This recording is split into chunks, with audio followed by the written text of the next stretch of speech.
and both firms be found responsive. It is recommended that the board approve the proposed proposal by Electric Crafting as the lowest responsive bid for this project and authorize the general manager to execute a contract with Electric Craft. In addition to authorizing the general manager to execute a contract with Electric Craft, it is requested that the board authorize the general manager to approve change orders up to a total of 10% of the original contract amount. This project is within the scope of the construction grant award, and staff will be requesting reimbursement for these costs through that grant. Approval of this proposal will increase expense object 40-588 by $537,944.88. This project is part of the grant, Shadow Wastewater Treatment Plant upgrade and expansion, and is reimbursable through the construction grant for that project. The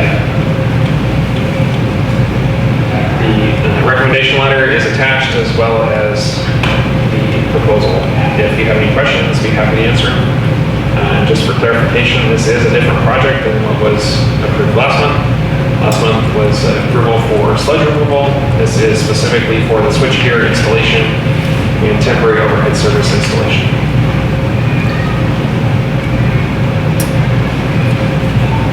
You got public comment first? No. Board comment, and then there's no board comment.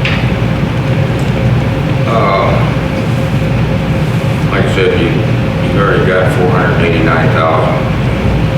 My opinion, I don't think we need another 10% added on to it, because everything that you asked for, you're always coming back to more. And I think we just need to stop it at 489. That's my opinion.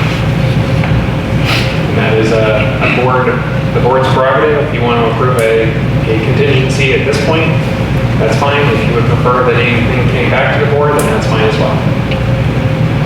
How about we just take a vote on it? We will shortly after public comment. With any project, you've got unexpected expenses. This is no different, and they're asking for that leeway. Every project I've ever built may have contingency for that. So I thoroughly read it and understand it. So. Well, my question, Kelly, is as far as Electric Craft and Enviro, there's a substantial difference in their bids. It doesn't look like Enviro is actually trying to get the contract awarded to them. To be honest, is there a reason why it's almost double? I'm not exactly sure. They bid to the same set of specs and same set of plans. They were both at the same meetings, and we had the same discussions. I'm not sure why their proposal is so much higher. It is a smaller company, so they may have more outsourcing than Electric Craft. Electric Craft is a much bigger company than Enviro, so they do have more resources at their disposal. But it's all prevailing wage. They're not really buying the majority of the equipment that is already pre-purchased, so really it's just labor and somebody's equipment to do the underground work. Yeah, so I don't have a really good explanation. And I guess it's possible that they weren't really trying to get it, but generally if they don't want it, they don't spend the time to put it close. Kind of. We have any public comment?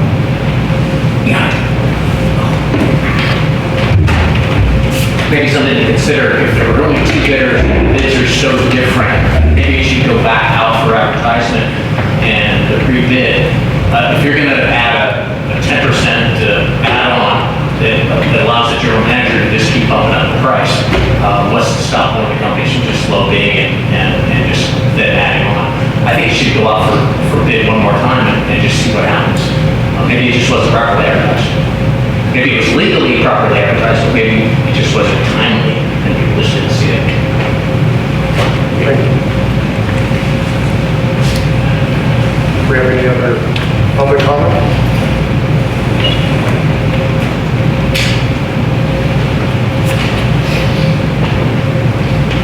Time is of the essence with this project. We've spent enough time, years, and you guys are probably 5 years behind. So that's saying that things should be evaluated and looked over and everything, but there's probably a limit to the number of companies that handle this sort of thing. Sometimes what happens too is when somebody bids something, it's because they just don't have, they're too busy, and so you really want them, okay, this is the price that's going to be. So that's what I'm saying. And it is great. Thank you. John Butler again, I'm not supposed to do this again. No. Okay. Typically, I design engineer plans all the time, so I see big processes all the time. There's a few different processes as to how this typically goes, and when there is such a large discrepancy, typically there's a minimum of 3 bids, so that this can't happen. Or if you have multiple bids on one side or the other, then you can see discrepancy, so there is no question as to whether somebody's just overbidding so they don't get a job, and if there's no favoritism, just so everybody understands how that process is. Thank you. If you'd like, I can explain our process. Yep. So in things that are projected to be over $250,000, and honestly, for most of the things that we put out to bid, they go through the same process. But our requirement for over $250,000 is more stringent than anything else, which is why we generally use that process. Basically, the first step is the board approves sending out an RFP with established deadlines. Once that's approved, that goes to a state clearinghouse, which goes to probably 100,000 contractors, if not more, throughout the state, which is required by law. We send it out to anybody and everybody that has ever contacted us that has said that they want to do any sort of construction work.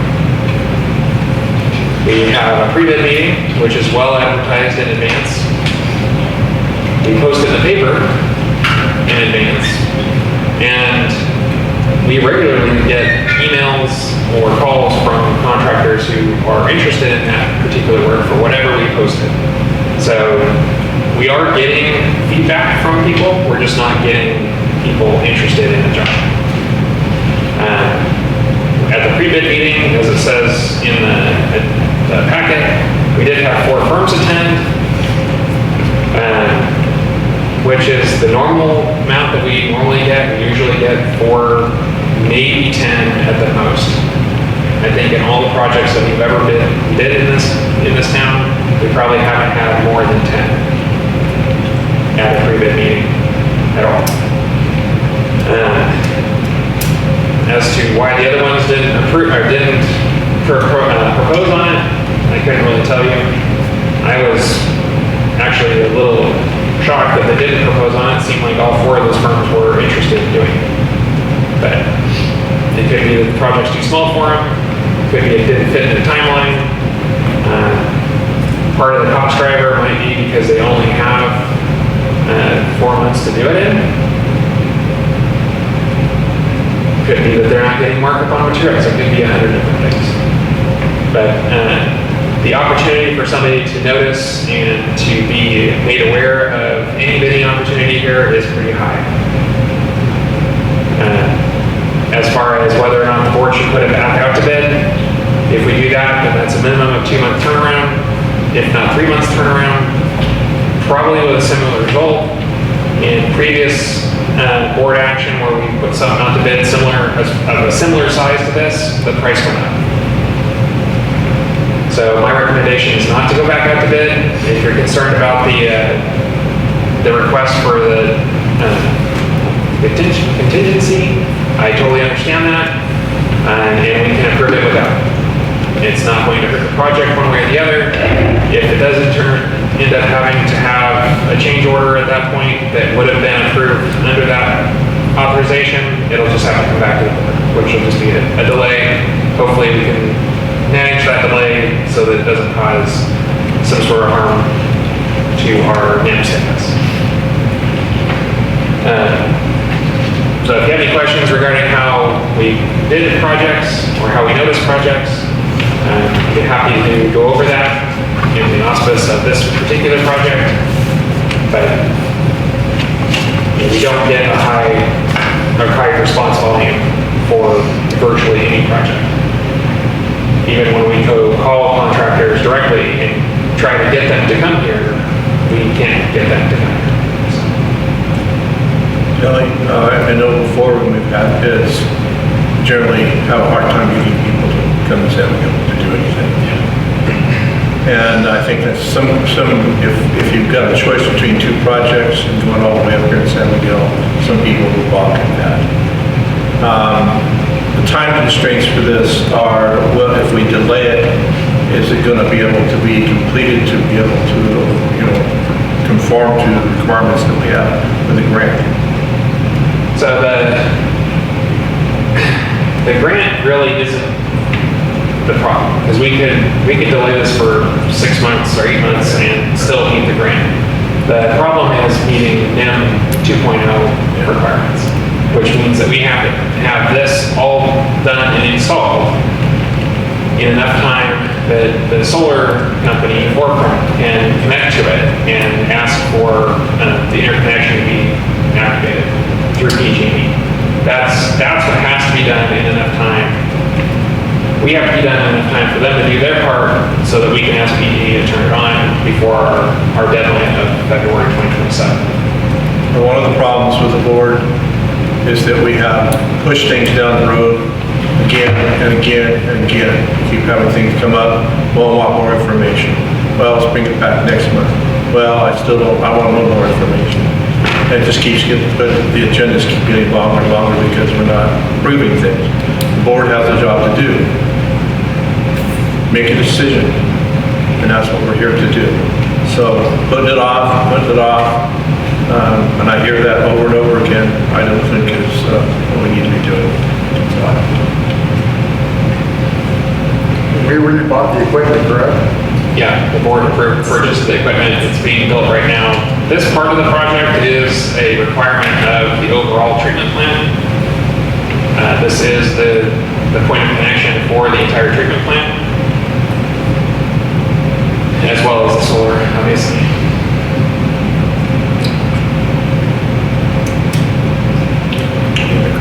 Do we have any other problems? We already did. Yeah, we already did both. So Okay. if there's any more board comment or if there's a motion, I make a motion to approve. I'll second.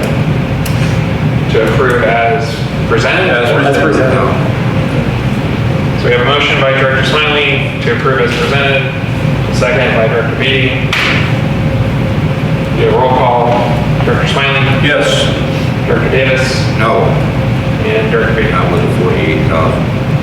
And Director Beatty. Yes. So fails 2-1.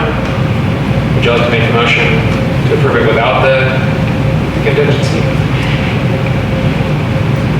No, we gotta have a limit on as far as the 10% goes. I mean, I do. Well, if the contingency isn't approved as 10%, then it's 0.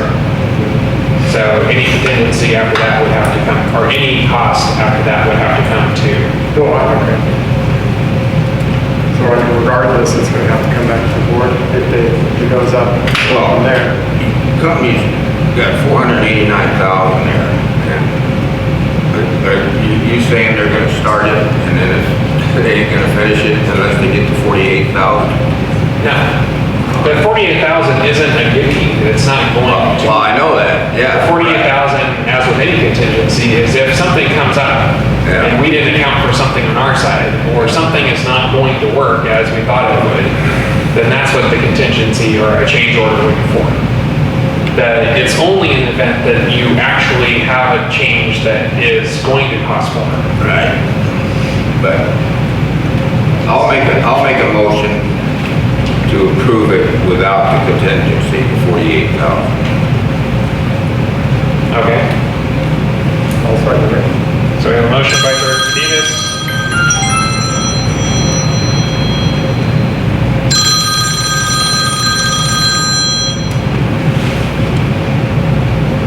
So we have a motion by Director Davis, second by Director Beatty. We'll do a roll call. Director Davis, this is without the contingency. Yeah. Yes. Director Smiley No. and Director Beach. Yes. So fails 2-1. So again, we can start the project without having a contingency. That's not a requirement. But we do need to move forward on the project. Project goes forward and we have the 48,000 in there. Every time we do a change order, you bring the change order to the board and get it approved. Yes. Correct. So why not have it there and then they bring it to us anyway, we vote it down. If they want another 20,000, we can say no. If they want 48,000, we can say no. That's all has to be done. So if you approve if you approve a contingency right now of 10%, or $48,000, then that gives me authority to approve those as they come up, if they come up. If You can approve it with the caveat that any change orders need to be approved by the board. I will say, I think Kelly made this clear already, but delaying this contract and or requiring a change order to come to the board, since you only have board meetings once a month, both of them may very well result in a delay that could jeopardize your NEM status. But if the board would like to approve change orders, that is a caveat that you could put in to your motion to approve this and award this contract.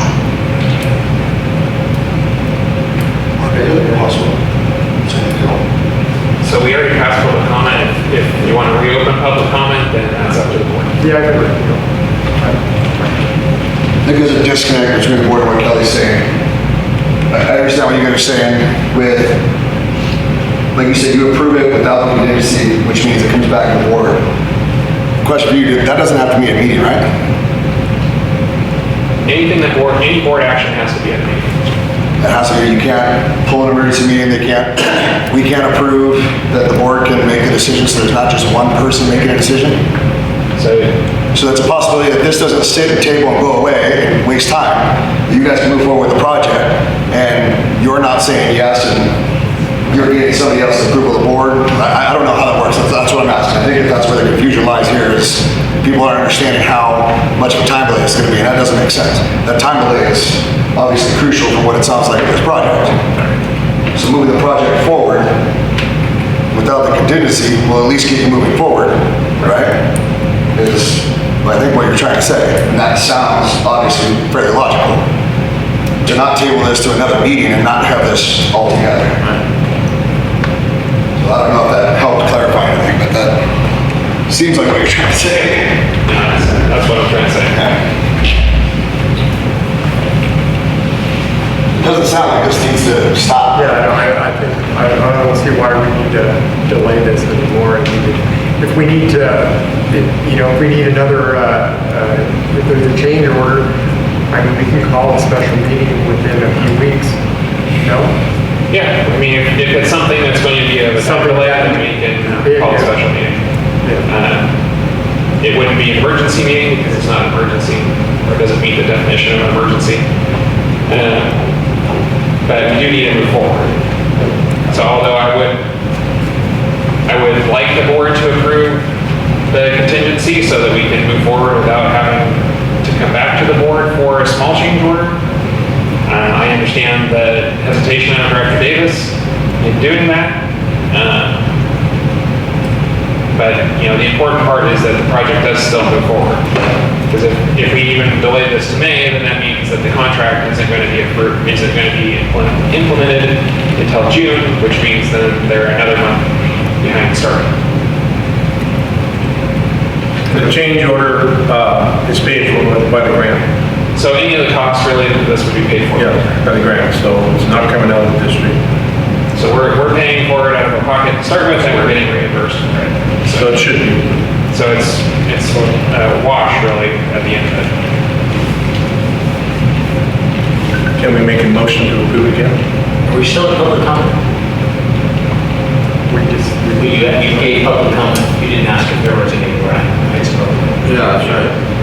Can I make a public comment? I just want to get a clarification. This is for the switching gear? The switching gears for the plant, correct? Yes. Okay, but it's not for the solar. The solar is separate. The plant and the solar all come together. The switchgear. But as far as the NEMA 2, the solar is separate. It can be certified separately. It has to connect to our treatment. Okay, but it can be certified separately as a solar system. It doesn't need to be part of the switchgear to be certified. It has to come through our main power distribution. Okay. If they install it now, they'll have to redo it. When they do the switchgear, it has to be torn out and redone. They can't install it, hook it up to the grid, take it apart, put it back together. Okay. Do we have any other public comment?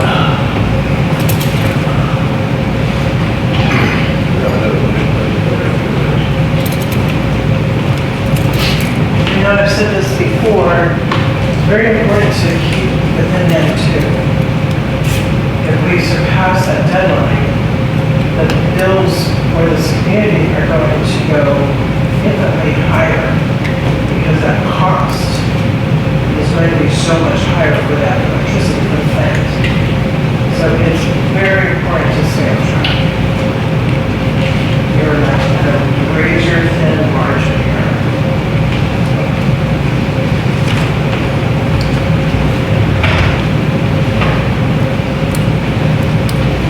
Any more public comments?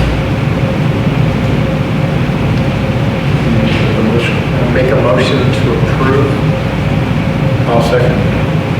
What is the motion? with the no contingency.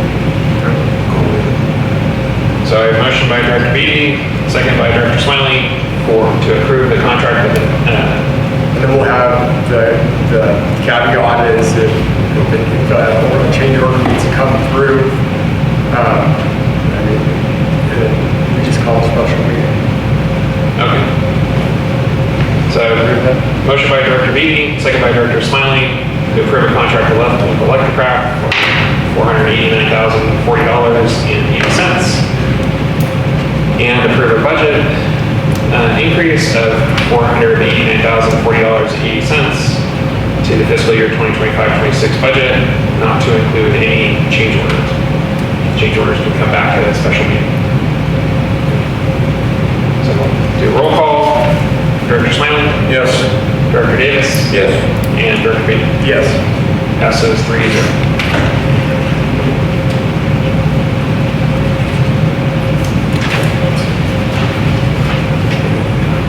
Establish the dates for applications and sales of Safe and Sane fireworks for the 2026 calendar year. By resolution. Good evening again. This is agenda item 10.3, and the suggested action is the staff, excuse me one second. Staff recommends the board of directors adopt resolution establishing the dates of Safe and Sane fireworks for the 2026 calendar, and the district discussion goes as forward. The district has adopted fire code allowing Safe and Sane fireworks from 12 p.m. July 1st to July 4th at 11:59 p.m. as defined in local ordinance 01/2023.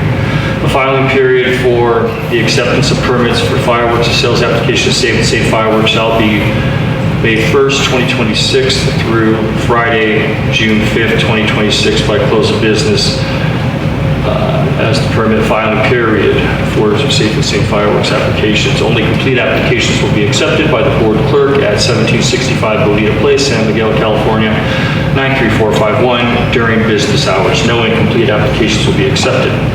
All fireworks applications that are received after that time will be rejected. The state fire code limits the use of Safe and Sane fireworks to July 4th only. And the fiscal impact is by not collecting the proposed permit fees will result in a negative impact to the revenue budget line item 2040300 in the amount of $4,346.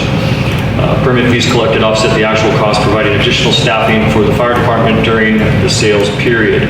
A $2,353 non-refundable permit fee is based on 2 permit applications due payable on time of submittal of the application.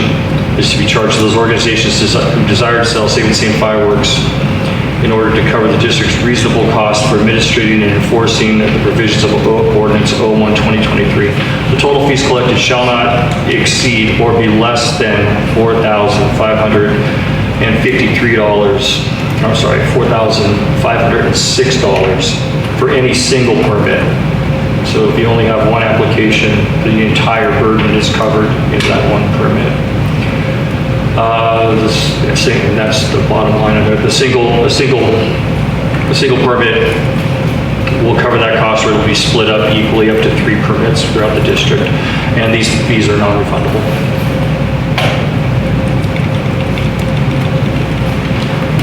The glare's kind of killing my vision. I apologize. It's right there. That's what I said there. Do we have any public comment? Public comment?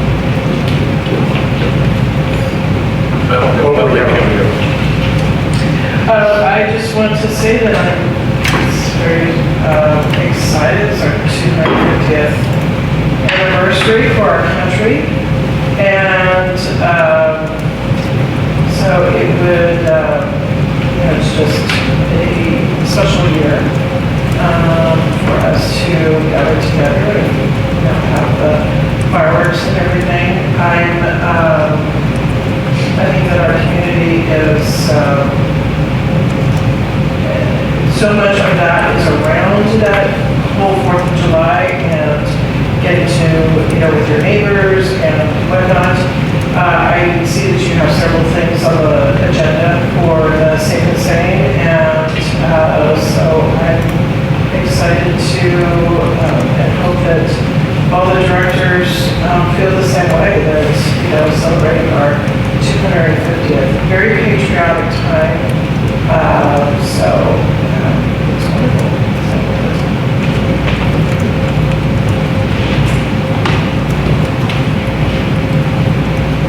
Do you have any other public comment?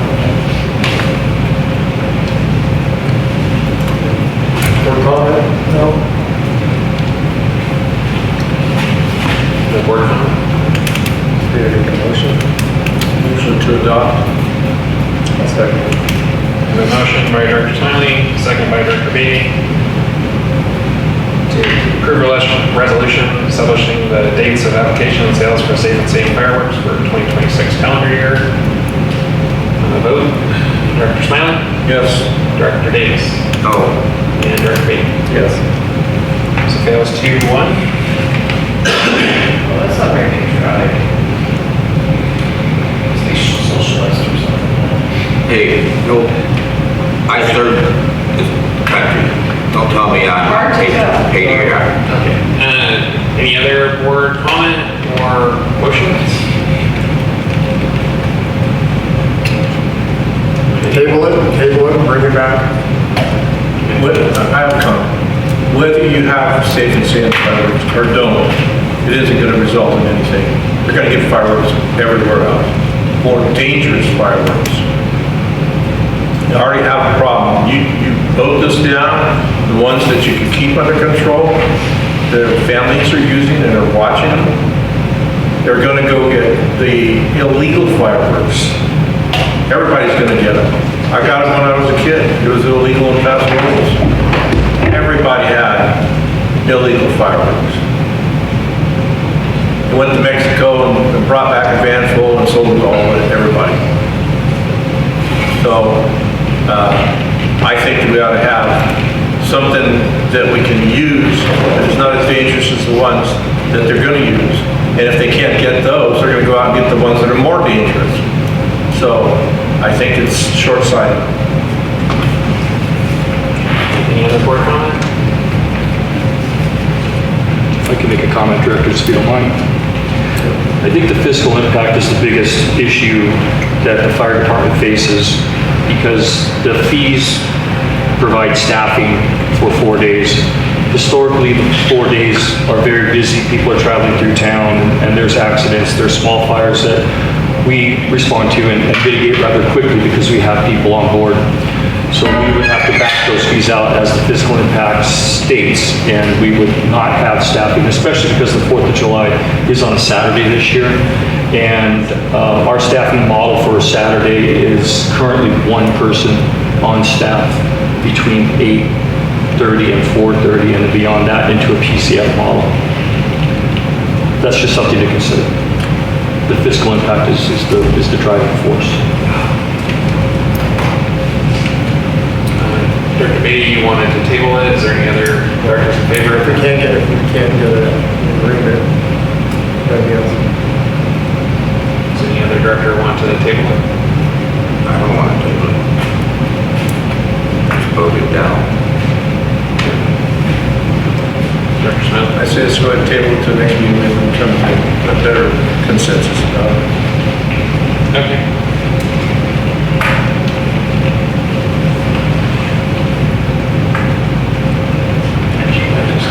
The next item really doesn't have any relevance. So, Hold on a second. I got a question. Now, in order for it to be tabled, doesn't it have to be a consensus of the board?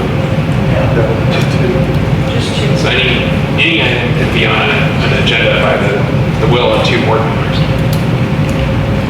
Okay. Well, my next question, table it until when? I say table it until August.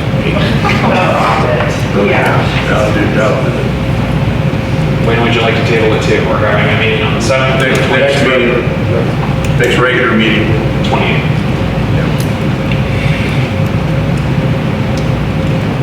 Okay, so it'd be tabled to March 20th, May 28th.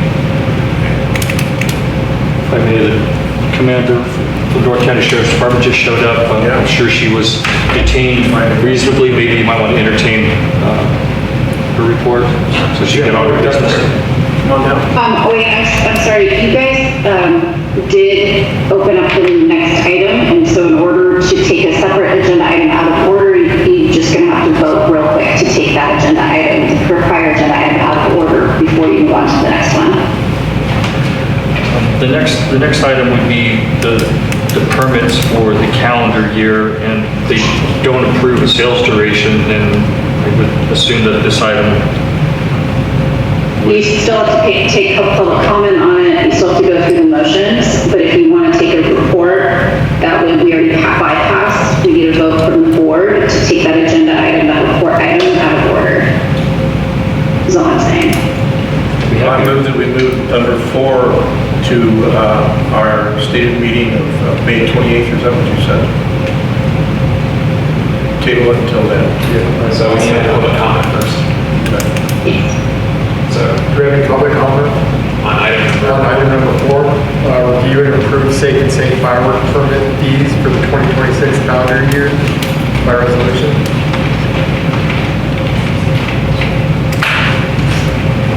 My only comment was